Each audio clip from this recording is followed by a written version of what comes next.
Mi Hyundai Kona híbrido llega a los 5 años de edad, ahora en octubre, en unos días, seguramente cuando se publique este vídeo estará a punto de cumplirlos. No recuerdo muy bien si era el día 4 o el día 10, bueno, por ahí, de octubre del 2019 es cuando fue matriculado, cuando lo compré. Y bueno, os voy a hablar un poco de estos 5 años. También os voy a comentar la ITV, que la he pasado ya hace un año, y alguna otra cosa más. Comenzamos.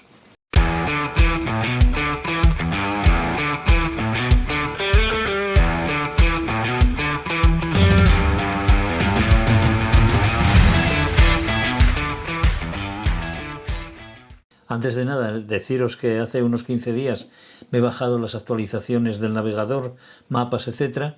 Y como el año pasado 2023 y el anterior también, las he hecho a través de internet. Si estás interesado tú también en hacerlo, puedes ver el último vídeo que hice hace ahora exactamente un año, donde explicaba los pasos a seguir. Es muy sencillo y ya te digo, lo puedes hacer tú desde casa a través de un enlace. Al igual que el año pasado, no me ha borrado tanto direcciones como PDIs y demás que tenía, y menos mal porque no había hecho una copia de seguridad de ello, a pesar de que en el anterior vídeo os dije cómo se hacía esa copia de seguridad. Ya tiene un sitio que ahora os enseño, que puedes grabar los PDIs en un USB. Y bueno, yo no me la apliqué a mí mismo, no me acordé, no la hice, y simplemente me puse a bajar las actualizaciones y bueno, bajaron bien y lo cargué en el coche con USB o pendrive, y puedo decir que bueno, que en media hora ya lo tenía todo renovado y cargado. Ya te digo, si deseas hacerlo tú también, mira el vídeo del año pasado y ahí te explico cómo. En octubre de 2023 me correspondía hacer la primera ITV. Recuerdo que en España tienes que pasar la ITV al 4.º año de la matriculación del coche, y le correspondía en 2023. El coche fue matriculado y comprado en 2019 y le correspondía, por tanto, pasarlo en octubre de 2023. Pero resulta que en septiembre tenía programado un viaje, y entonces lo que hice fue hacer la pre-ITV, que aprovecho para comentar porque ya me preguntó algunas personas que qué hacía para ir a la revisión, a la primera revisión o a las revisiones que fuesen. Y bueno, por mi experiencia de tantos años y de muchos coches que tuve, siempre que fui a la revisión, a la ITV, siempre fui yo a hacer una pre-ITV, que llamo yo, que no es más que llevarlo al taller donde trabajo, que siempre lo hago con la casa donde compré el coche. Y bueno, lo que hice fue, hice esa pre-ITV, me fui de esas vacaciones de 15 días, hice 4.000 y pico kilómetros, y bueno, cuando llegué con esos 4.000 y pico kilómetros, después de haber pasado ese control, fue simplemente llevarlo y estuvo todo correcto y sin ningún problema. Yo creo que un coche de 4 años, al pasar su primera ITV, tiene que estar muy maltratado o haber salido muy mal como para que no lo pase bien. En este caso ya digo que no hubo ningún problema. Una de las cosas que descubrí al ir a pasar la ITV y que no conocía, que es una tontería, y es lo siguiente: el freno automático que tú le das y se pone el freno y se desconecta cuando echa el coche a andar. Cuando le doy al acelerador se desconecta. Cuando estoy pasando la ITV me mandan poner el coche en punto muerto y que ponga el freno, y me dice el técnico, bueno, nada, ahora quítale el freno sin acelerar. Y claro, me quedé en blanco porque yo no sabía cómo se hacía. Entonces él, que seguramente ya le pasó más veces, bueno, ya le pasó más veces como me dijo, pues lo que hay que hacer es tocar el freno y después ir a la P y darle hacia abajo. Y entonces ya queda desconectado. Hacia arriba se pone el freno y hacia abajo se quita. ¿Qué ocurría? Que yo la función de quitar el freno en parado nunca la había hecho porque nunca la necesitaba. Normalmente uso el freno para andar por ciudad, y cuando paro en un semáforo tengo el freno puesto, el freno automático, y después cuando acelero el coche ya echa a andar. Bueno, pues ya lo descubrí, por si alguno no sabéis cómo funciona, pues ya lo sabéis. Para desconectarlo hay que pisar el freno y darle a la palanca hacia abajo.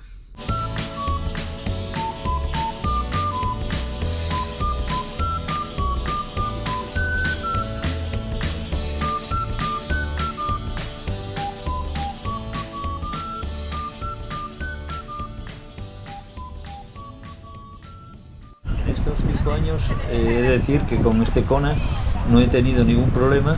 De hecho, solamente fui al taller a hacer las revisiones anuales que tenía gratuitas hasta esta última que pasé hace unos días también.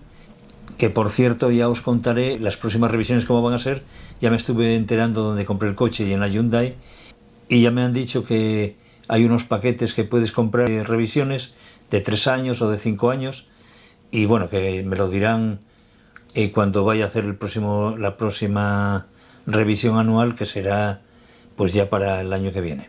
Para estas fechas el año que viene, en septiembre, agosto, tendré que hacer una nueva revisión y ya os diré cómo lo voy a hacer, para que si alguno está interesado.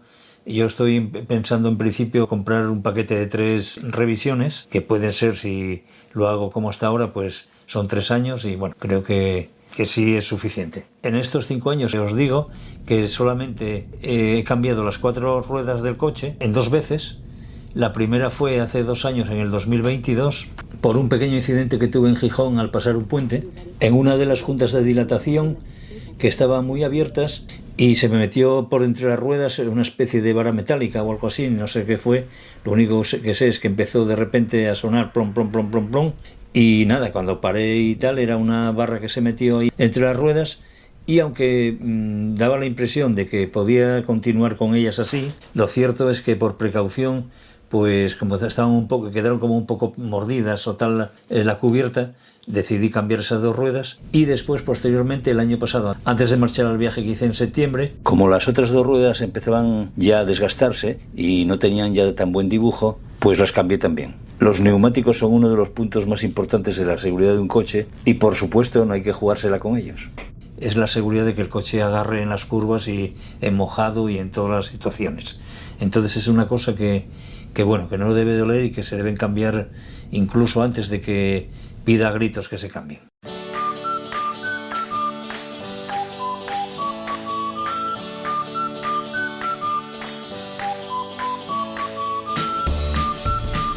Otra cosa que os quería comentar, he oído en muchos vídeos de gente que hace sobre este coche, que es un coche hecho para la ciudad y nada más lejos de la realidad. Y os explico. En ciudad va muy bien, es excelente. En el sitio casi que mejor va, porque cuanto más lento vayas, cuanto más pares en semáforos, cuanto más estés en caravanas, el coche menos está gastando, al contrario que un coche normal de combustión, simplemente porque la batería entra en funcionamiento, se recarga al pisar el freno, al acelerar poco y tal, al parar en semáforos, se recarga cuando frenas, cuando estás parado el coche se queda en eléctrico nada más. Bueno, una serie de ventajas que efectivamente va muy bien en ciudad. De hecho, con buen tiempo y en ciudad suele gastar como 4 y pico. Siempre hablando de que este es el coche Steel, que tiene las ruedas más anchas que el Kona híbrido normal, tiene 18 pulgadas y lógicamente gasta más por el rozamiento, como ya dije en otros vídeos, y gasta 1 litro más que los otros modelos del Kona híbrido. Y siempre estoy hablando del modelo de 2019, claro. Ahora en los nuevos modelos del 2020 o 2023 o tal, no tengo ni idea del consumo porque no lo tengo mirado. Y decía que me llama un poco la atención porque efectivamente, aunque gaste muy poco en ciudad, aunque vaya muy bien, que ya digo que suele estar entre 4,2 y 4,8, siempre que haga buen tiempo. Sí es cierto que en carretera y en autopista va muy bien también el coche. En autopista, lógicamente, igual que cualquier coche, es donde más gasta, pero el gasto en autopista yendo a una velocidad media normal de 110, 120, bueno, pues el coche pues va gastando eso, 5 y pico, 6 litros como mucho, en circunstancias ya que lo lleves mucho a 120, por ejemplo, que es la velocidad máxima, si lo llevas mucho tiempo. Y como suelo poner el control de navegación, pues va solo el coche, lo pongo a 110 y tira millas en autopista. En carretera va excelente, y puedo decirlo porque suelo hacer un trayecto de Gijón a Riondas muchas veces. Son, yendo por autopista, 80 kilómetros, pero si voy desde Gijón hasta el Berrón por autovía y después ya desde ahí los últimos 25, 30 kilómetros son de carretera normal, porque por ahí son unos 70 kilómetros, empieza a bajar el consumo en carretera, que vas a 90, vas a 80, vas tal, no hay mucho tráfico porque van por la autovía o por la autopista casi todo el mundo, y empieza a bajar el consumo desde que salgo de la autovía y llego allí siempre gastando 4,8, 4,5, más o menos en lo que gasto por ciudad. Con lo cual quiero decir que no sé de dónde sacan que es un coche hecho para ciudad. Es un coche que en ciudad gasta muy poco, pero que en carretera, autopista y demás va muy bien, va perfectamente y va gastando muy poco. Es más, en el viaje del año pasado que os dije y en otros que hago, eso de 4.000, 5.000 kilómetros, no todo un tirón, lógicamente, en 15 días, en el combinado entre ciudad, carretera y autopista, suele sacar una media combinada de 5 y pico. Si el tiempo está malo y hace frío, llueve y demás, sí sube un poco el consumo, nota mucho el frío y el calor este coche en cuanto a consumo. Yo no sé si los eléctricos si se comportarán así también, pero Noruega, que es el paraíso al parecer de los coches eléctricos, no sé cómo será el consumo allí con el frío que suele hacer en invierno, pero bueno, yo en mi caso, que es el que conozco, no puedo hablar de otros casos, nota bastante el cambio de temperatura.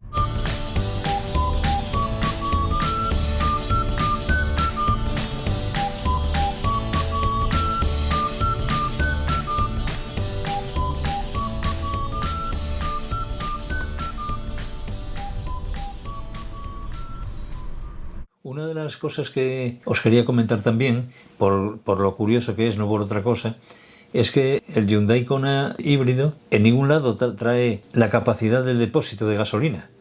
Es curioso, pero yo en el libro de instrucciones y en todos los catálogos y tal, miro y nunca te traen cuánto es. He sacado más o menos que son entre 36 y 38 litros. No sé por qué omiten ese dato. En los modelos de años posteriores no sé si lo traerá, pero en el mío concretamente no hay forma de saberlo. Saqué conclusión que entre 36 y 38, porque lo máximo que he podido echar, y yo creo que fueron eso, unos 30 y pocos litros, 32, un día que estaba casi seco, que es otra de las cosas que nunca lo suelo dejar. Siempre suelo echar gasolina cuando le quedan al menos 100 kilómetros de autonomía. Y nada, pues tienes la misma autonomía que con el coche que tenía antes, que llevaba 42 o 52, no me acuerdo, litros, o sobre 600 y pico, 700 de autonomía. Al final igual baja un poco, sube un poco, según cómo sea el tiempo y la carretera, si hay mucha bajada, si hay mucha subida y tal. Pero bueno, yo suelo hacer sobre 500 y pico kilómetros, 600 antes de echarle la siguiente gasolina.